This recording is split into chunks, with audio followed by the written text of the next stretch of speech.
कृष्णाय कृष्ण भक्ताय तद्भक्ताय नमो नमः।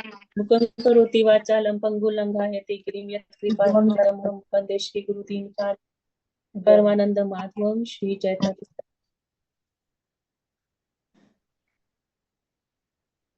ओके, श्लोक नंबर 52। यदा ते मोह कलिलम यदा ते मोकलिलं बुद्धिर्व्यततिरिष्यति बुद्धिरतिर्यशति तदा गन्तांसि निर्वेदं तदा गन्तासि निर्वेदं श्रोतव्यस्य श्रुतस्य च। श्रोतवस्य श्रुतस्य च। हरे कृष्ण माता जी। जब तुम्हारी बुद्धि मोह रूपी सघन वन को पार कर जाएगी तो तुम सुने हुए तथा सुनने योग्य सबके प्रति अनन्य अन्य मनुष्य हो जाओगे। हरे कृष्ण। हरे कृष्ण।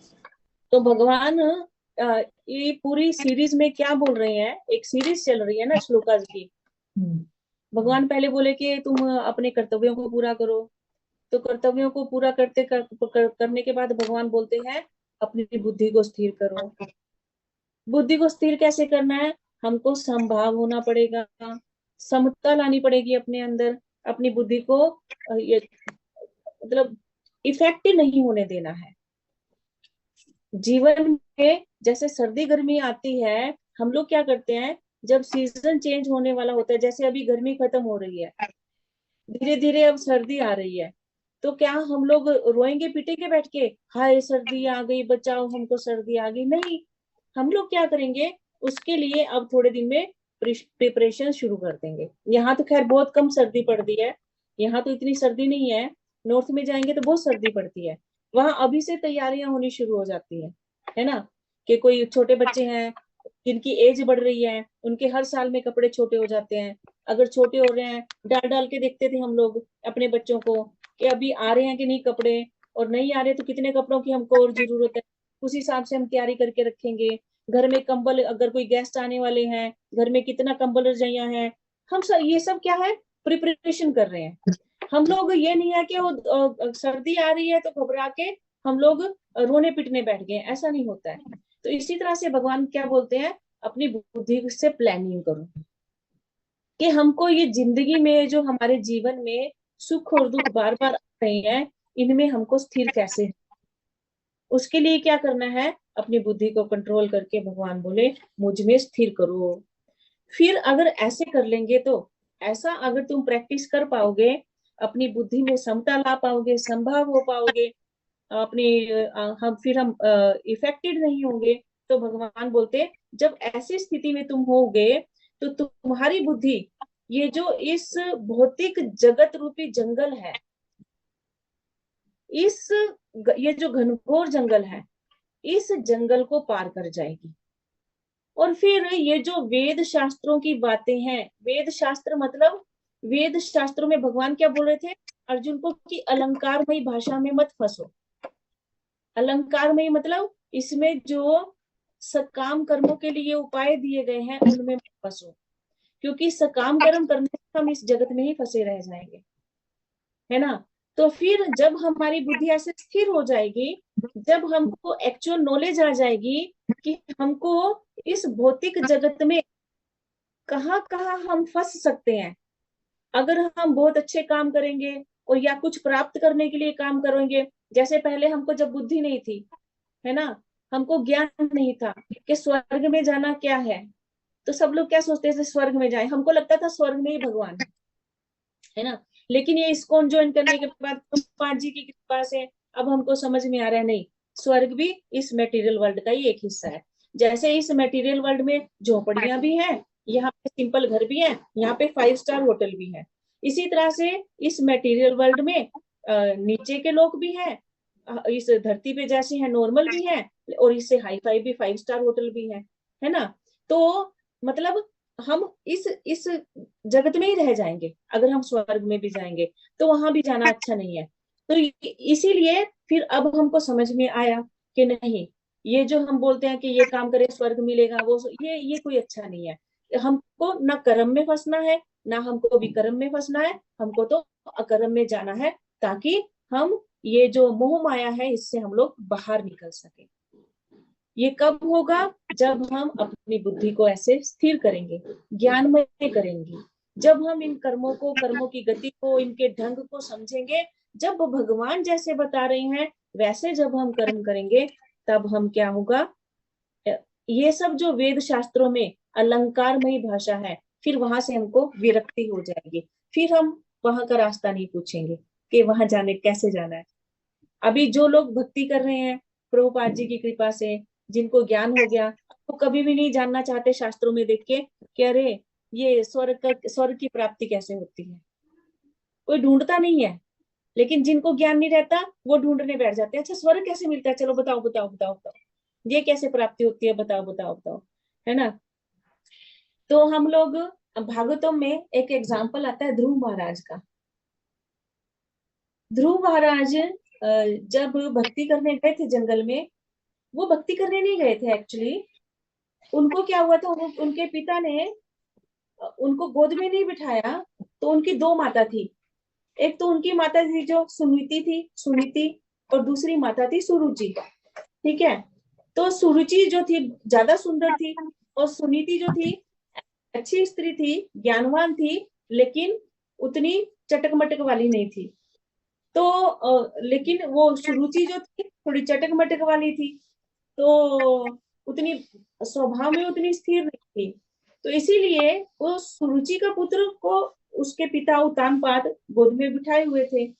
तो इधर में ध्रुव भी छोटा सा था, तो उसको हुआ कि मैं भी बैठूं। आपने देखा होगा बच्चों के अंदर होती है ना भावना, कि अगर उसकी पिता या माता की गोद में कोई बैठा है तो उसको भी होता है कि मैं बैठूं, उसको उतार दो, है ना।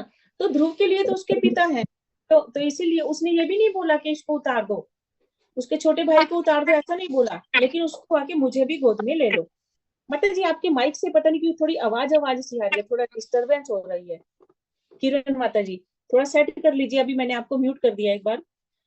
तो इसीलिए लेकिन उनकी माता सुरुचि बोलती है कि अगर तुमको ये अधिकार चाहिए था ना, तो मेरी गोद से जन्म लेता, क्योंकि तुम्हारे पिता की मैं प्रिया हूँ।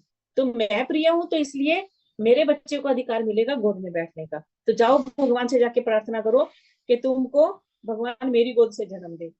तो ऐसे जब उसको बोला गया ना, तो उसको बहुत ठेस पहुंची। क्षत्रिय बच्चा है ना, गरम खून गरम है, जल्दी खोल गया। तो इसीलिए वो क्या हुए, जंगल में चले गए। माँ को जाके पूछे अपनी को कि ये भगवान कहाँ रहते हैं। बोलती मैंने तो सुना है सब लोग जंगल में जाते हैं तपस्या करने के लिए। तो बोले ठीक है मैं भी चला। तो जंगल में जाते हैं, तपस्या करते हैं नारद मुनि की कृपा से। मैं पूरा उतना डिटेल में नहीं जाऊंगी अभी। और तपस्या करने के बाद बहुत कठिन तपस्या करते हैं, और तपस्या करने के बाद जब भगवान की प्राप्ति होती है, तो भगवान का दर्शन करने मात्र से ही वो इच्छा लेकर गए थे कि मुझे अपने बाप दादा से भी बड़ा सिंहासन चाहिए, बाप दादा से भी बड़ा राज्य चाहिए। लेकिन जैसे ही भगवान का दर्शन हुआ, सारी इच्छाएं खत्म हो गई। और भगवान जब उनको बहुत दुलार दिए, उनको क्या बोलते हैं दर्शन दिए, तो भगवान बोले मांगो क्या मांगते हो। बोलते भगवान आया तो था कांच मांगने, लेकिन हीरे के दर्शन हो गए तो अब कांच नहीं चाहिए। आपके दर्शन हो गए तो अब मेरे को कांच नहीं चाहिए, मैं तो कांच मांगने आया था आपसे। तो भगवान बोलते कोई बात नहीं, इच्छा लेकर तो आया था ना, तेरी सारी इच्छाएं पूरी करूंगा मैं। तो उस समय ध्रुव महाराज बहुत रोते हैं। फिर उसके बाद भगवान के चले जाने के बाद क्यों रोते हैं कि भगवान आए मेरे पास, मुझे दर्शन भी दिए, लेकिन मैं इतना बेवकूफ, मैं भगवान को प्राप्त कर लिया लेकिन भगवान मेरे को अपने साथ लेके नहीं गए। क्यों? क्योंकि मैंने बेवकूफी की, मैंने उनसे गलत डिमांड करने के लिए तपस्या की। इस चीज को सोच के वो दुखी हुए। तो इस तरह से भक्ति जब जीवन में आ जाती है ना, तो हम लोग जान पाते हैं कि हम क्या डिमांड कर रहे हैं। हम कांच मांग रहे हैं कि वास्तव में हीरा मांग रहे हैं भगवान से। तो ये सब भौतिक जगत की ये जो चीजें हैं, ये क्या है, कांच के समान है। कांच कभी भी गिर के टूट जाएगा, हीरा टूटेगा क्या गिरने से? नहीं टूटेगा, है ना। तो ये आध्यात्मिकता, भक्ति क्या है, हीरा है। और इस भौतिक जगत की चीजें कांच है, क्योंकि नश्वर है ना ये भौतिक जगत, इसलिए यहाँ का कुछ भी है, चाहे वो स्वर्ग भी है, एक दिन छूट जाएगा। इवन ब्रह्मा जी से ब्रह्मलोक भी छूट जाता है, स्वर्ग लोक तो छोड़ दीजिए। इस इस इस ब्रह्मांड में जो 14 भुवन है, 14 भुवन में सबसे ऊपर है ब्रह्मा जी का लोक, और पृथ्वी आती है बीच में 7वें नंबर पे। तो ये इतना, और सबसे नीचे तो तलातल है। तो तलातल से लेके ब्रह्मा जी के लोक तक सबसे अपने अपने लोक छूट जाते हैं, कोई कहीं पे स्थिर नहीं रहता है, सबकी अपनी अपनी आयु है, आयु जैसे ही पूरी होगी सब छूट जाएगा। तो इसलिए भगवान बोले जब ये ज्ञान तुमको आएगा तो तुम कर्मों को, विकर्मों को, अकर्मों को जब सही से समझोगे, तब तुम बुद्धि स्थिर कर पाओगे। और बुद्धि स्थिर होने से फिर ऐसी भाषाओं में, ऐसे लालचों में तुम नहीं पड़ोगे। तो यहाँ पे प्रभुपाद जी लिखते हैं कि यदि कोई परमेश्वर कृष्ण की सेवा करके ज्ञान को प्राप्त होता है, तो उसे शास्त्रों में वर्णित विभिन्न प्रकार की तपस्याएं और यज्ञ करने की आवश्यकता रहती ही नहीं है। फिर ये सब कुछ करने की जरूरत नहीं है, ना कोई यज्ञ, ना कोई अलग से तप करने की जरूरत है, कुछ करने की जरूरत नहीं है। एक बस इस कलयुग का क्या है, कलयुग केवल नाम आधारा, हरि नाम पकड़ लो, उससे उसको पकड़ के ही हम अगर अच्छे से कर लिए तो इसको पकड़ कर ही हम आराम से पार हो जाएंगे, ये गारंटी है। लेकिन पकड़ना होगा अच्छे से, ठीक है। तो आगे अगले श्लोक में बोलते हैं, श्रुति विप्रतिपन्ना ते, माता जी अनम्यूट कर लीजिए, मैंने आपको म्यूट कर लिया था। कुछ टिक बहुत आवाज आ रही है आपके, उससे साउंड हो रहा है कुछ। एक्चुअली माता जी ये बिल्डिंग का काम हो रहा है, हो सकता है उसका साउंड आ रहा हो। में भी हाँ हो सकता है, ठीक है बोलिए। श्रुति विप्रतिपन्ना ते, यदा स्थास्यति निश्चला, यदा स्थास्यति निश्चला, समाधावचला बुद्धि, समाधावचला बुद्धि, तदा योगमवाप्स्यसि। सदा योगम वापसि। हरे कृष्ण माता जी। जब तुम्हारा मन वेदों की अलंकारमयी भाषा से विचलित न हो और वह आत्म साक्षात्कार की समाधि में स्थिर हो जाए, तब तुम्हें दिव्य चेतना प्राप्त हो जाएगी।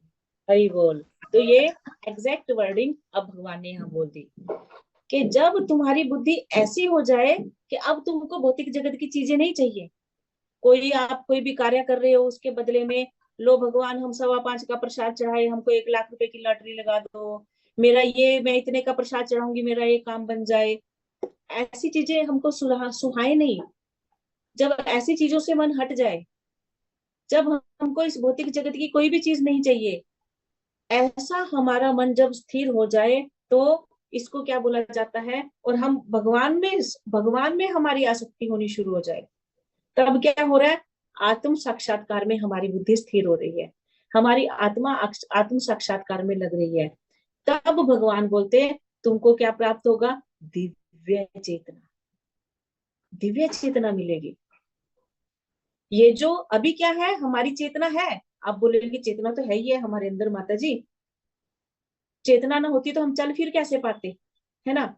चेतना है, लेकिन अभी हमारी चेतना कैसी है, भौतिकतावादी है, कलुषित चेतना है अभी हमारी, इस भौतिक जगत के कलमश जकड़े हुए हैं हमारी चेतना को। लेकिन जैसे जैसे हम अपनी बुद्धि को स्थिर करेंगे भगवान में, जैसे जैसे हम अपने आप को भगवान की सेवा में ज्यादा से ज्यादा लगाएंगे, तब क्या हो जाएगी, हमारी चेतना को वो कलमश निकलते जाएगा और वो प्योर हो जाएगा, और तब हमारी चेतना दिव्यता को प्राप्त करेगी। ये भगवान बोल रहे हैं, देखिए भगवान खुद बोले कि अगर ऐसे प्रैक्टिस करोगे तो हमारी चेतना दिव्यता को प्राप्त हो जाएगी। तो हरे कृष्ण यहाँ माता पे जी। हरे कृष्णा माता जी, यहाँ वेदों की अलंकारमयी भाषा का इधर क्या मतलब हो रहा है?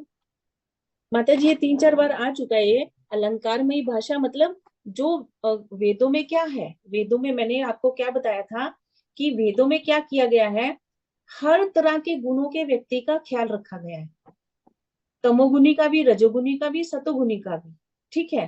तो जो जैसे भाव में है, वो जैसी जैसी कामनाएं करता है, अगर कोई तमोगुनी व्यक्ति है देखिए वो क्या करेगा, तमोगुनी चीजें प्राप्त करना चाहेगा। हम्म, जैसे और आपने देखा होगा कुछ लोग बलियां देते हैं कितनी तरह की, ठीक है। तो ऐसे लोगों को कि ये करने से तुमको ये सिद्धियां प्राप्त होंगी, तुम ऐसे किसी पे काला जादू कर पाओगे, हर तरह की, ये सारा ज्ञान कहाँ से आया है? ये सारा ज्ञान वेदों से ही आया है। ये रजोगुण का भी ख्याल रखा गया है वहां पे, सतोगुण वालों का भी ख्याल रखा गया है कि ये कार्य करोगे तो स्वर्ग की प्राप्ति हो जाएगी, ऐसे करोगे तो ये प्राप्त होगा। तो ये अलंकारमयी भाषा है, जहां से हमको ये करेंगे तो ये प्राप्त होगा। मतलब ये हमारी क्या है, जिनकी सेंसेस ज्यादा मेटीरियलिस्टिक है, वो मेटीरियलिस्टिक सेंसेस को क्या होता है, एंजॉय करने के लिए कुछ कुछ चाहिए होता है। तो हम उपाय खोजते हैं कि ये करने से ये मिलेगा, ये करने से ये मिलेगा। अभी भी देखिए, अभी बहुत सारे अनेक देवी देवता तो ऐसे खड़े हो गए जिनका शास्त्रों में भी कोई वर्णन नहीं है।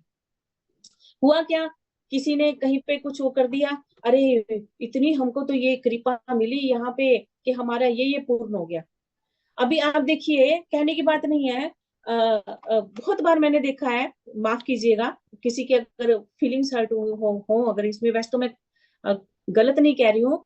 आप देखेंगे मतलब जितने मैंने अपने जीवन में भक्त देखे हैं श्याम बाबा के, तो वो क्या बोलते हैं, अरे हमारे तो वारे नारे हो गए वहां जाने से, वहां इतना इतना फेरी लगाया हो, इतनी बार सुबह सुबह जाके वहां पैदल यात्रा दे दो तो काम सफल हो जाएगा। मतलब भक्ति के लिए नहीं जा रहे हैं, काम सफल हो रहा है इसलिए जा रहे हैं। लाइनें लग जाएंगी। आप ऐसे ही मतलब एक लोग कई बार मजाक उड़ाते हैं ऐसे लोगों का कि एक पत्थर रख दो और उसको तिलक लगा के बोल दो यहाँ ये सिद्धियां प्राप्त हो रही हैं, 50 लोग इकट्ठे कर लो झूठे, तो वहां पे क्या होगा, लाइन लग जाएगी कि देखो जी यहाँ जाने से तो काम पूरे हो जा रहे हैं। तो ये क्या है, अलंकारमयी भाषाएं हैं, है ना। क्यों? क्योंकि यहाँ पे क्या है, सेंस ग्रेटिफिकेशन के लिए हमको अट्रैक्शन हो रहा है। तो हमारे जो वेद हैं, वेदों में सब लोगों का ख्याल किया गया है। जैसे मैंने एग्जाम्पल दिया था कि आज मैं एक और एग्जाम्पल देती हूँ इसी से रिलेटेड।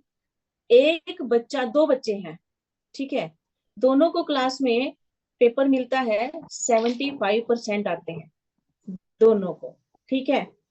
एक घर में जाता है, ठीक है, अगल बगल में रहते हैं, एक घर में जाता है, वो बताता है कि मेरे 75% आए हैं, शाबाश बेटा, वेरी गुड, तुम्हारे बहुत अच्छे नंबर आए हैं। दूसरा जा रहा है, उसको डांट पड़ रही है, 75% आए हैं, क्यों, क्यों आए हैं 75%? तो चेंज कहाँ पे है, पहले वाला जो घर है उसमें बच्चा पिछली बार 50% मार्क्स लेके आया था, ठीक है। तो इसीलिए अब उसके 75% आए, तो माँ बाप क्या हुए, बहुत खुश हुए, खुश हो गए, ठीक है। क्यों? क्योंकि चलो ठीक है, वो आगे बढ़ा। कुछ तो करके ला। इसी तरह से दूसरे वाला जो घर है उसमें पहले बच्चे के 95 थे और अब कितने रह गए, 75। 77 डाउन हो गया। तो ये गुण, गुण कैसे हैं वहां पे, हर योग्यता का, हर गुण का ख्याल रख के जो है शास्त्र जो है उस हिसाब की एजुकेशन दे रहे हैं, उस हिसाब का चीजें आपके सामने प्रकट कर रहे हैं। अब देखिए सतोगुणी व्यक्ति तमोगुण वाले की चीजें पकड़ के बैठ जाएगा कि शास्त्र बोल रहे हैं ये करना चाहिए ये मिलेगा, ये करना चाहिए ये मिलेगा, तो क्या वो तो सतोगुण से नीचे गिर गया ना, वो तो सतोगुण से नीचे गिर के कहाँ आ गया, तमोगुण में आ गया। इच्छा समझ रहे हैं पूर्ति के ना। लिए कर रहा तो हाँ, तो अभी सबसे ऊपर क्या है, भक्ति है, भगवान की भक्ति करना सबसे ऊपर है, शुद्ध सत्वगुण में स्थापित होना सबसे ऊपर है। तो भगवान यहाँ पे यही बोल रहे हैं कि देखो अगर शुद्ध सत्वगुण में स्थापित हो गए तो ये सबसे ज्यादा अच्छा है। वेदों की अलंकारमयी भाषा, चाहे वो सतोगुण वालों के लिए, चाहे रजोगुण वालों के लिए, चाहे तमोगुण वालों के लिए, उसमें फंसना ठीक नहीं है। तुमको क्या करना होगा, अपनी बुद्धि को आत्म साक्षात्कार में स्थिर करना होगा, तभी तुम जो है दिव्य चेतना को प्राप्त होगे। क्योंकि चाहे स्वर्ग जाना हो या इस जगत में बड़ी बड़ी चीजें मिलना हो, सब यही रह जानी है, सब छूट जानी है। इसलिए इस जगत की बड़ी से बड़ी चीजों को भी प्राप्त करने का कोई फायदा नहीं है। बड़े बड़े यज्ञ करो, बड़े बड़े राज्य मिल जाए आपको, आप प्रधानमंत्री भी बन जाओ, आप डॉक्टर भी बन जाओ, आप कुछ भी बन जाओ, सब यही का यही, जैसे ही मृत्यु होगी सब यही छूट जाएगा, है, कोई, छूट जाएगा। है ना। वो दिव्या और जो चेतना है वो कलुषित की कलुषित ही रह जाएगी। दिव्य चेतना दिव्य कैसे होगी? वो भगवान की भक्ति करने से। ये यहाँ पे भगवान अब क्लियर कर दिए। अब अर्जुन के मन में क्वेश्चन आता है, क्या पूछता है? अर्जुन उवाच स्थित प्रज्ञस्य क्या का भाषा। माता जी अनम्यूट कर लीजिए प्लीज। स्थित प्रगस्य का भाषा, समाधिस्थस्य केशव, समाधिशत्स केशव, स्थितधि किं प्रभाषेत, स्थितिधिं किं प्रभाषेत, किमासीत व्रजेत किम। किमाशीत भजेशत किम। हरे कृष्ण माता जी। अर्जुन ने कहा, हे कृष्ण, अध्यात्म में लीन चेतना वाले व्यक्ति स्थित प्रज्ञ के क्या लक्षण है? वह कैसे बोलता है तथा उसकी भाषा क्या है? वह किस तरह बैठता है और चलता है? हरे कृष्ण। हरि बोल। तो भगवान बार बार यहाँ पे बोल रहे हैं स्थित प्रज्ञा है, अपनी बुद्धि को स्थिर करो स्थिर करो। स्थित इससे पहले यहाँ पे बोले थे ना बहुत सारे ये मुनि, ये जो 51 में बोले थे कि जो स्थित प्रज्ञा मुनि होते हैं, भक्तगण होते हैं, वो कैसे होते हैं, है ना, उन्होंने भगवान को प्राप्त किया। तो अर्जुन के मन में आ रहा है कि अब भगवान बार बार बोल रहे हैं स्थित प्रज्ञा बनो। तो ये जो स्थित प्रज्ञा स्थिर बुद्धि वाले लोग होते हैं, इनकी पहचान क्या है? तो जब हम किसी व्यक्ति की पहचान करना चाहते हैं, किसी के बारे में जानना चाहते हैं, तो हमको 4 चीजें देखनी चाहिए। 4 चीजों से हम किसी व्यक्ति को जज कर सकते हैं। वो क्या है? सबसे पहला है उसके बोलने से। किसी भी व्यक्ति की पहचान, जब तक तो वो मुंह बंद करके बैठा हुआ है तब तक नहीं पता लगता, लेकिन जैसे ही कोई व्यक्ति मुंह खोलता है, अपनी वर्डिंग बोलना शुरू करता है, तब समझ में आ जाता है कि इसका स्टैंडर्ड कितना है, इसकी नॉलेज कितनी है, ये कितने लेवल का व्यक्ति है, वहां से पता लग जाता है। ठीक है, बोलेगा तो उसकी बुद्धि का पता लग जाएगा। भाषा यूज करेगा, क्या लैंग्वेज वो यूज कर रहा है बोलने के टाइम पे, उसका स्टैंडर्ड पता करता है, लगता है उससे कि उसकी बुद्धि का स्टैंडर्ड क्या है बोलने से और उसकी लैंग्वेज यूज करने से। और तीसरा, अगला क्या है? वो कैसे बैठ रहा है, उठ रहा, उसका उठना बैठना कैसा है, कैसा संग है उसका, है ना, उसकी बॉडी लैंग्वेज क्या है, कैसे चलता है वो। इन सब से हम लोग पहचान सकते हैं कि कौन व्यक्ति कैसा है। देखिए अभी हम अपने जीवन में कुछ लोगों को देखते हैं, हमको बहुत पसंद आते हैं, तो हम क्या करते हैं, उनको ध्यान से देखते हैं, जैसे अपने आइडियल बना लेते हैं हम किसी को। आजकल के जैसे यंग जनरेशन है, किनको आइडियल बनाती है? फिल्म स्टारों को। तो फिर क्या होता है, उनके वीडियोस देखेंगे, कैसे बोल रहे हैं, कैसे स्टाइल कर रहे हैं, कैसे चल रहे हैं, और बहुत से बच्चे देखते हैं, हम लोग उनको कॉपी करने की कोशिश कर रहे हैं, है ना। जैसे आजकल बहुत लोग वो कर रहे हैं, लड़कियां, मैंने उस दिन भी बोला था, और तमन्ना भाटिया को कोशिश कर रहे हैं कॉपी करने की। This is very bad.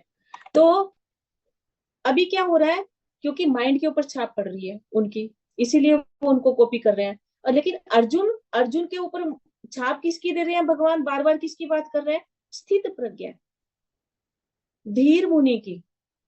तो अब अर्जुन जानना चाह रहा है कि ठीक है भगवान, आप जिसकी बात कर रहे हो मुझे भी वैसा बनना है, तो आप बताइए मुझे वो कैसे होते हैं, क्योंकि भगवान ही है ना। अब युद्ध के क्षेत्र में कैसे वो कोई मूवी चला के देखेगा, कैसे पता लगेगा उसको? वो भगवान की वर्डिंग से ही समझ पाएगा। इसीलिए अर्जुन बोलता है कि प्लीज मुझे बताइए कि जो धीर व्यक्ति है, जो स्थित प्रज्ञा व्यक्ति है, उसके लक्षण क्या है, लक्षण क्या है। कोई व्यक्ति भिखारी है, हम लोग देख लेंगे उसको, किसी को देखेंगे फटे हाल कपड़ों में है, हमको समझ में आ जाएगा कि ये भिखारी है ना, वो मांग रहा होगा, भिखारी है। कोई व्यक्ति बड़ी सी गाड़ी से उतर रहा है, उसका पहनावा बहुत अच्छा है, हमको क्या समझ में आ जाएगा? धनी व्यक्ति है।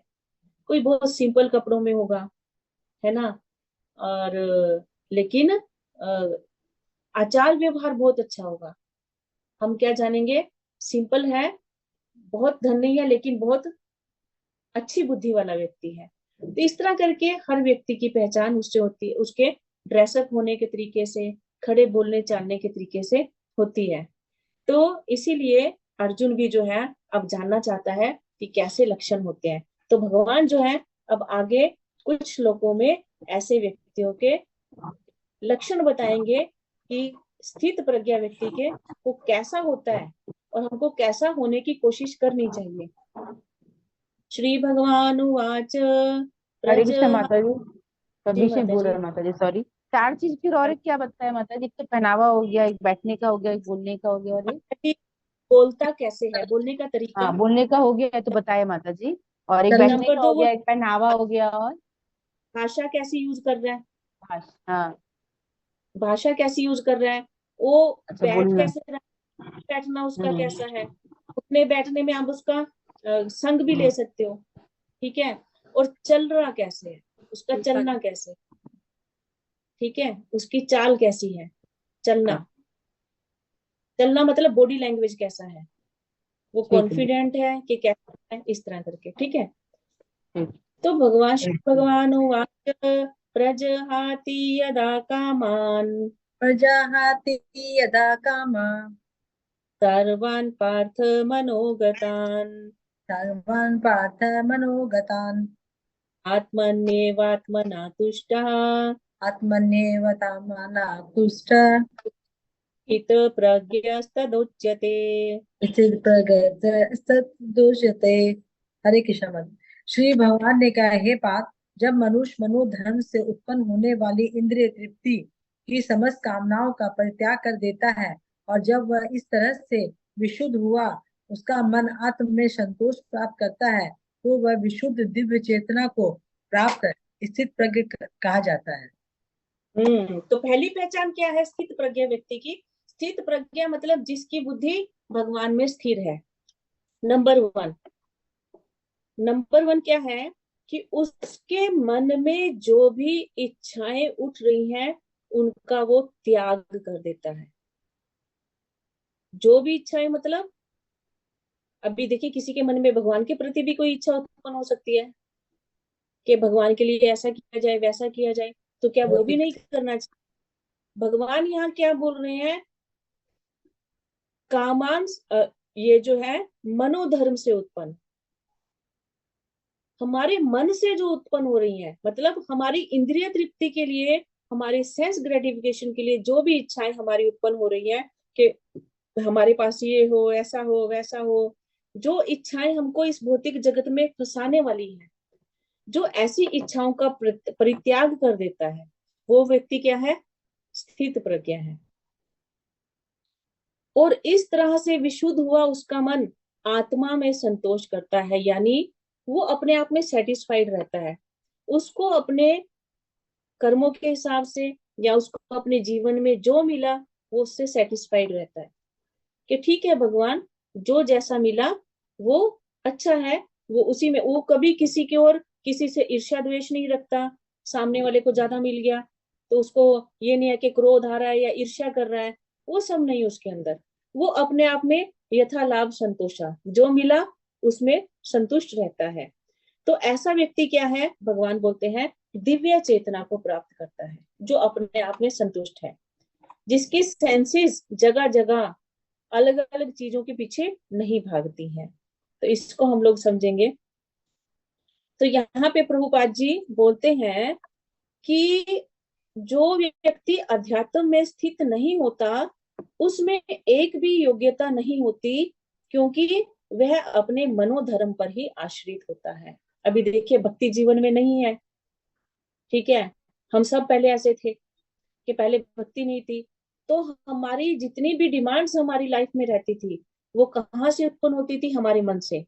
मेरा मन ये कर रहा है, मेरा मन वो कर रहा है ना। और उसका क्या रिजल्ट निकलेगा हमारे लिए, वो हमको कितना फंसाएंगी उसकी ओर हम कभी भी सोचते ही नहीं थे, कभी विचार ही नहीं करते थे।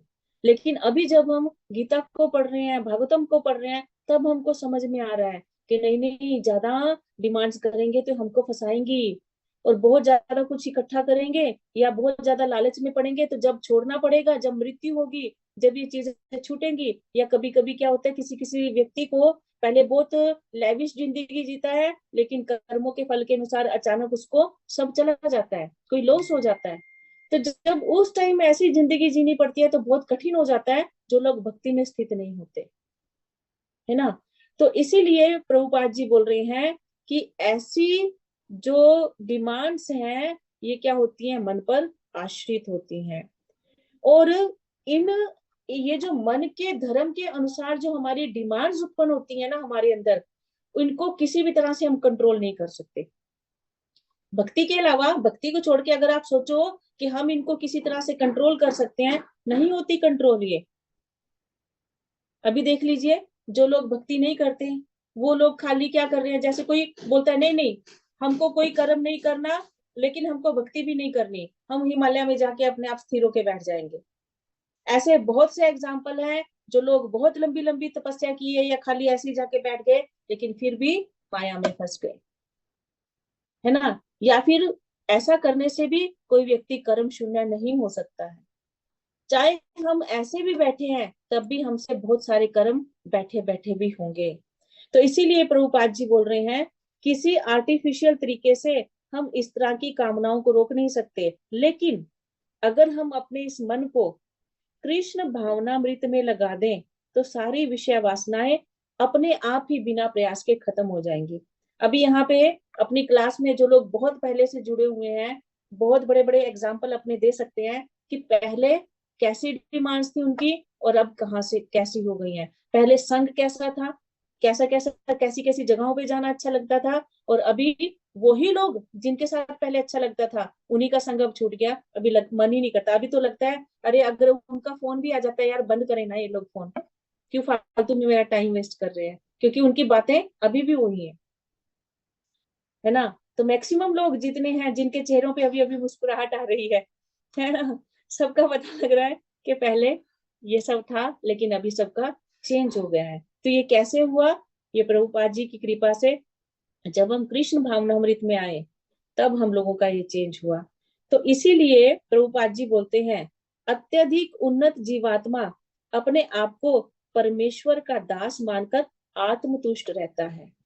ऐसा नहीं कि भक्तों जीवन में कष्ट नहीं आ रहे हैं, लेकिन उसको पता है, उसके अंदर एक फेथ रहता है कि क्योंकि मैं भगवान की भक्ति कर रही हूँ, इसलिए अगर मेरे जीवन में कोई कष्ट भी आया तो हमको इतना भरोसा है कि ये भगवान ने बहुत कम करके हमको दिया है, बहुत कम कर दिया, ये तो बहुत बड़ा आने वाला था, लेकिन क्योंकि मैं भगवान की भक्ति कर रही हूँ, भगवान का नाम जपती हूँ, इसलिए शायद कहीं हमने अपने जीवन में ये अनुभव किया है कि शायद वो बहुत बड़ी घटना होने वाली थी, लेकिन भगवान ने उसको हमको बहुत जगह से बचा दिया। हम अपने आप फील कर पाते हैं उस चीज को, है ना, कि कहीं ना कुछ ऐसा हुआ कि भगवान हमको वहां से सेव कर दिए, और इसीलिए कष्ट आया लेकिन वो छोटा हो गया, छोटा हो गया। इसी तरह से जीवन में जब उसको कुछ बड़ा गेन होता है, अपने कर्मों के अधिकार से बोल दो, या कुछ कर रहे हैं तो अब कुछ बहुत बड़ा मिल रहा है, तो वो क्या मानता है, इसको भगवान की कृपा है, इसलिए वो उससे और ज्यादा भगवान की और वैष्णवों की सेवा करने की कोशिश करते हैं। तो क्या हो रहा है, अगर उसके जीवन में सुख आ रहा है तो उसका सही यूज कर रहा है, अगर कष्ट आ रहा है तो उसको सही तरीके से ले रहा है, और इसीलिए आत्मतुष्ट हो जाता है। और ऐसे आध्यात्मिक लोग, इनके पास भौतिकता से उत्पन्न एक भी विषय वासना फटक नहीं सकती, वो भटकता नहीं है। अगर लेविश लाइफ भी मिल जाएगी तब भी वो भटकेगा नहीं, क्योंकि भगवान की भक्ति में स्थिर है बुद्धि। उसको पता है कि ये चीजें जो आई हैं कभी भी जा भी सकती हैं और फिर आ भी सकती हैं, या आज नहीं है तो कल आ भी सकती हैं। तो ये तो क्या है, हाथ की मैल के जैसा है, कभी चढ़ गई कभी उतर गई, ठीक है ना। तो इसलिए इनसे हमको ज्यादा इफेक्टेड नहीं होना चाहिए, क्योंकि अगर हम इफेक्ट अपने ऊपर लेकर आएंगे तो कोई फायदा भी नहीं होगा देखा जाए तो जो भक्ति में आएगा, जो कृष्ण भावना भावित होगा, इस सत्यता को जान लेगा, और इसीलिए वो हमेशा प्रसन्न रहता है, और उसको एक भरोसा रहता है, क्योंकि भगवान गीता में बोल दिए हैं कि भगवान क्या है, सुहृदम सर्वभूतानां, कि सब जीवात्माओं के सबसे बड़े मित्र कौन है, भगवान है। और इसी रूप में वो हमेशा महसूस करता है, कौन, भक्त, कि भगवान है ना, ठीक है देखी जाएगी। हम क्या बोलते हैं, हमारे साथ कोई भी घटना होती है हम क्या बोलते हैं, जो हरी इच्छा देखी जाएगी, हम यही कहते हैं ना, जो होगा देखी जाएगी, जो हरी इच्छा, है ना। तो क्योंकि हमारे मन में भरोसा है कि भगवान है, देख लेंगे अपने आप, जो होगा अपने आप देख लेंगे। वृंदावन में सब गोपी वाले क्या होता था उनका, जब अघासुर था, अघासुर वाला सीन जब भागवतम में लिखा जा रहा था, तो वहां पे क्या लिख रहे हैं, बच्चे देख रहे हैं, उनको दिख रहा है कि ये कोई बड़ा सा जानवर है, कोई बड़ा सा सांप है शायद।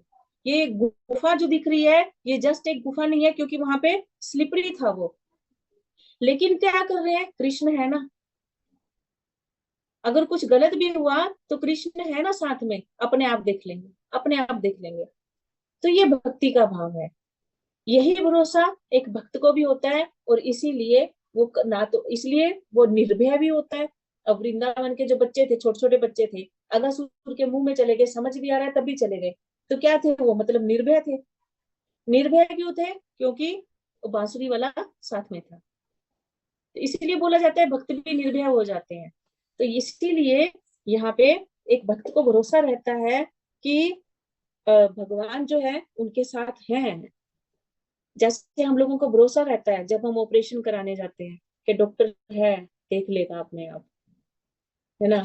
कोई वकील को, जब कोई हमारा कोई केस बिगड़ जाता है तो हम वकील करते हैं, वकील पे चाहे वो जीते ना जीते, चाहे जो भी हो, लेकिन हम एक भरोसा करके सब कुछ उसको बता देते हैं। तो इसी तरह से एक भक्त को एक पूरा भरोसा रहता है कि भगवान है, क्योंकि भगवान का एक नाम क्या है, हरि। हरि मतलब हरने वाले, है ना। जो उनके शरण में होते हैं, भगवान उनके सब कष्टों को हर भी लेते हैं। बाकी जगह में तो, इस भौतिक जगह में तो सेल मिलेगी, कितनी मिलेगी, 15%, 20%, कोई शायद दे देगा, कोई 50%। लेकिन हरि कैसे हैं, हरि 99% भी हर लेते हैं। भगवान अपने भक्तों के 99% दुख भी हर लेते हैं, अगर वो किसी के ऊपर कृपा करें। तो इसीलिए ऐसा व्यक्ति जो होता है, वो भौतिक लालसाओं में नहीं पड़ता, बल्कि शुद्ध मन से भगवान की भक्ति में स्थिर रहता है। यथा लाभ संतोषा, ये भावना उसकी रहती है। ऐसा व्यक्ति क्या होता है, स्थित प्रज्ञा। ये भगवान सबसे पहली पहचान जो है अर्जुन को बता रहे हैं। सेकंड, दुखेश्व अनुद अनुद विक्रमणा, दुखेष्वनुद्विग्नमना, सुखेषु विगत स्पृह, दुखेषु विगतस्पृह, वीतराग भय क्रोधा, वीतराग भय क्रोधा, हित धीर मुनिरुच्यते। स्थिर धीर मुनिरुच्यते। हरे कृष्ण। जो त्रय तापों के होने पर भी मन में विचलित नहीं होता, अथवा सुख में प्रसन्न नहीं होता, और जो आसक्ति, भय तथा क्रोध से मुक्त है, वह स्थिर मन वाला मुनि कहलाता है। हरे कृष्ण। तो कौन मुनि, स्थिर मुनि। देखिए मुनि जो है, मुनि बहुत तरह के होते हैं, मुनि बहुत तरह के होते हैं। कुछ मुनि होते हैं जो केवल औषधियों के बारे में तपस्याएं करते हैं, वो करते हैं, है ना। कुछ मुनि होते हैं, मुनि मतलब जिनके मन में अलग अलग विचार होते हैं, है ना। अपना अपना एक अलग मंतव्य होता है जिनका, उनको बोला जाता है मुनि। और इन मुनियों में स्थित प्रज्ञा, स्थित प्रज्ञा भगवान ने स्पेशल बोला है, स्थित प्रज्ञा मुनि, मतलब मुनियों को भी कैटेगराइज किया गया है, और उनमें से स्थित प्रज्ञा जो मुनि होते हैं, उनके बारे में भगवान यहाँ बोल रहे हैं। स्थित प्रज्ञा यानी जिनकी बुद्धि स्थिर है, वो कैसे होते हैं। नंबर 1, दुखेश्वानु द्विग्न मना। जो तीन ताप कौन कौन से हैं, कोई बताएगा, हैंड रेज कीजिएगा प्लीज। 3 प्रकार के ताप कौन कौन से हैं।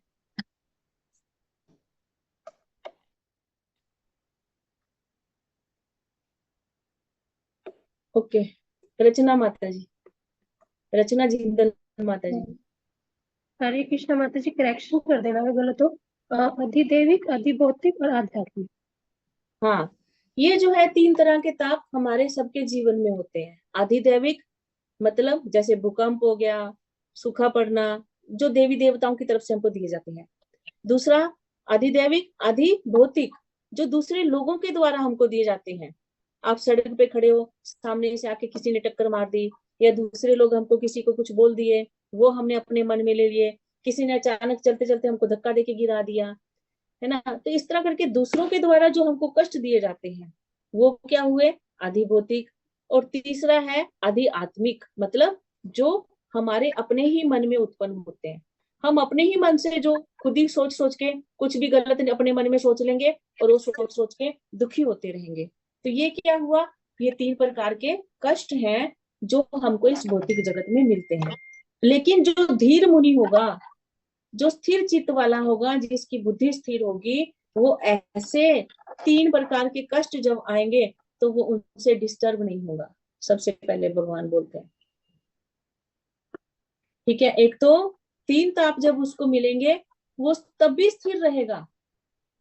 कुछ भी हो रहा है भौतिक जगत में, कोई युद्ध हो रहा है, कोई सूखा पड़ रहा है, कुछ और हो रहा है, वो कभी भी उनसे विचलित नहीं होगा। वो स्थिर बना रहेगा, तब भी अपनी भक्ति नहीं छोड़ेगा। और दूसरा क्या है, जो सुख में प्रसन्न नहीं होता। देखिए, दुख में स्थिर होना शायद फिर भी इजी है, लेकिन सुख जब मिलेगा तो प्रसन्न नहीं होंगे क्या? प्रसन्न तो होंगे ना, प्रसन्न होंगे, लेकिन वो ओवर ओवर बिहेव नहीं करेंगे, है ना। ऐसा नहीं हो कि सुख में पागल हो गए या बहुत अहंकार आ रहा है। वो सब भाव जो है ऐसे व्यक्तियों में नहीं होगा। वो सुख भी आएगा तो वहां पर भी अपने ऊपर कंट्रोल करके रखेंगे, समभाव से लेंगे। कष्टों को भी समभाव से लेंगे और सुखों को भी समभाव से लेंगे। और उसके बाद क्या है, वीत राग भय क्रोध, ये अगला वो है। वीत राग मतलब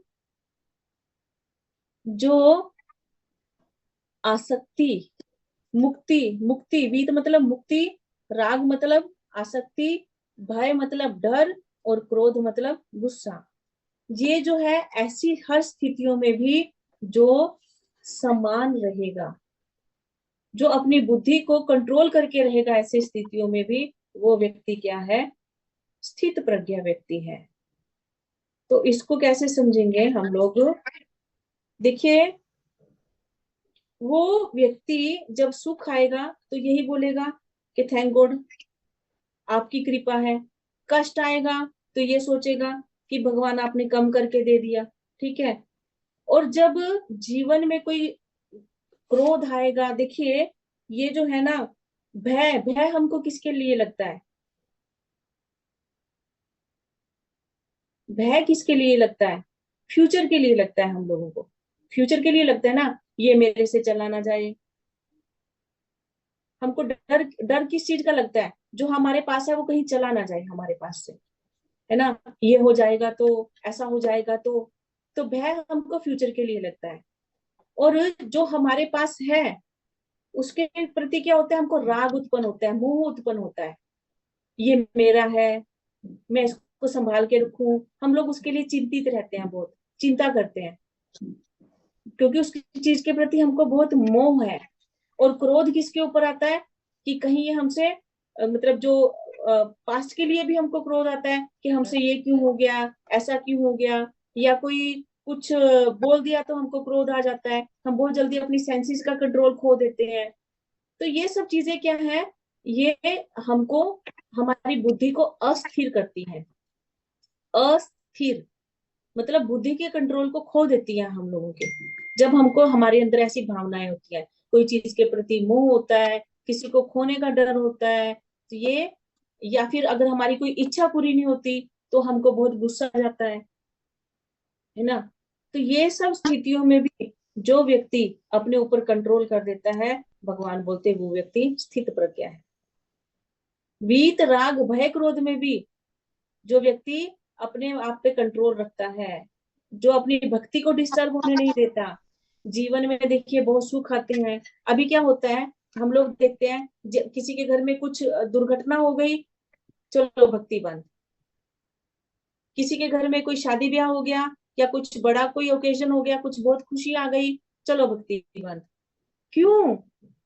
हमारी भक्ति एज इट इज चलती रहनी चाहिए, चाहे वो दुख की अवस्था हो या सुख की अवस्था हो, वो हमारी कभी भी छूटनी नहीं चाहिए। हमारे जो जीवन के जो डेली के नियम है भक्ति के, वो हमको फॉलो करते रहने चाहिए। आज हम 2 माला कर लिए, कल 10 किए थे, आज हम 1 भी नहीं कर रहे हैं। ये क्या है, ये दिखा रही है कि हम लोग स्थिर नहीं है, स्थित प्रज्ञा नहीं है। हमारी बुद्धि क्या हो रही है, जब सुख आया तो विचलित हो गई, है ना, तब हमारी माला छूट गई, तब हमारी भक्ति के कार्य छूट गए, जब कोई कष्ट आया तब हमने सब छोड़ दिया। तो मतलब हम लोग स्थित प्रज्ञा भी नहीं हुए। अगर जीवन में कष्ट आने पर या सुख आने पर आपके जो डेली के नियम है भक्ति के, है ना, जो आपका जप है, खासकर खासकर इस कलयुग में सबसे बड़ा क्या है, भगवान के नाम का जप, अगर वो डिस्टर्ब हो रहा है तो हमको पहचान लेना चाहिए कि हम अभी तक भक्ति में स्थित नहीं हुए हैं, हमारी प्रज्ञा अभी तक स्थित नहीं हुई है। ये पहचान है हम लोगों की, ठीक है। तो अगर आप लेकिन स्थिरता कर पा रहे हो, कुछ भी होने से स्थिरता से कर पा रहे हो, मतलब आप स्थित प्रज्ञा होने के रास्ते पे। क्योंकि भगवान बोले हैं कि वीत राग भय क्रोधा स्थित धीर मुनि रुच्यते। ऐसी स्थितियों में भी जो धीर धैर्य धारण करके रहता है, जो भक्ति में तब भी स्थित रहता है, भक्ति को डिस्टर्ब नहीं होने देता, ऐसा व्यक्ति क्या है, धीर मुनि है, स्थित प्रज्ञा व्यक्ति है वो। तो ये हम लोग इस तरह से अपने आप को एग्जामिन कर सकते हैं, हम लोग देख सकते हैं कि क्या हमारे साथ ये हो रहा है। और दूसरी बात है, अगर आप भक्ति को सही से लेते हो तो भक्ति का एक लक्षण क्या है, क्लेश अग्नि दाह। ये हमारे अंदर के क्लेशों को दाह कर देती है। और अगर अभी भी हमारे अंदर में बहुत क्लेश बाकी है, देखिए एक ही दिन में नहीं जाता है। अभी कोई सोचे कि मैं तो अभी भक्ति करने लगी हूँ फिर भी मेरे अंदर तो बहुत क्लेश आते हैं, ये कलमश एकदम से नहीं निकलेगा, इतना ध्यान रखिएगा। भक्ति जब जब हम जप करते हैं तो धीरे धीरे करके निकलता है, सफाई धीरे धीरे होती है ना। वो हमारी कितनी दृढ़ता से हम पकड़े हुए हैं, कितनी दृढ़ता से हम लोग रगड़ाई कर रहे हैं अपने अंदर की, वो उस पर डिपेंड करता है। लेकिन अगर कोई सोचे अभी 1 महीना हुआ, 1 साल हुआ, अरे हमारे हम तो अभी वो इतनी हाईएस्ट स्टेज पे तो पहुंचे नहीं है, नहीं, लेकिन स्थित रहिए, स्टेबल रहिए। स्थित रहेंगे तो वो अवस्था भी आ जाएगी। सबसे पहले है स्थित होना, भक्ति में स्थिर रहना। स्थिरता बनाएंगे तो ये अवस्था आएगी और आप भी एक दिन स्थित मुनि की लाइन में खड़े हो पाएंगे। हमको अपनी भक्ति को डिस्टर्ब नहीं होने देना चाहिए, ये हमको विशेष ध्यान रखना चाहिए। तो आज हम लोग यही रखते हैं, क्योंकि मैं देख रही हूँ टाइम हो गया है। तैयारी तो मैंने आगे भी की हुई थी लेकिन टाइम हो चुका है। ओके, किसी का कोई क्वेश्चन है या कोई इसमें कुछ ऐड करना चाहते हैं?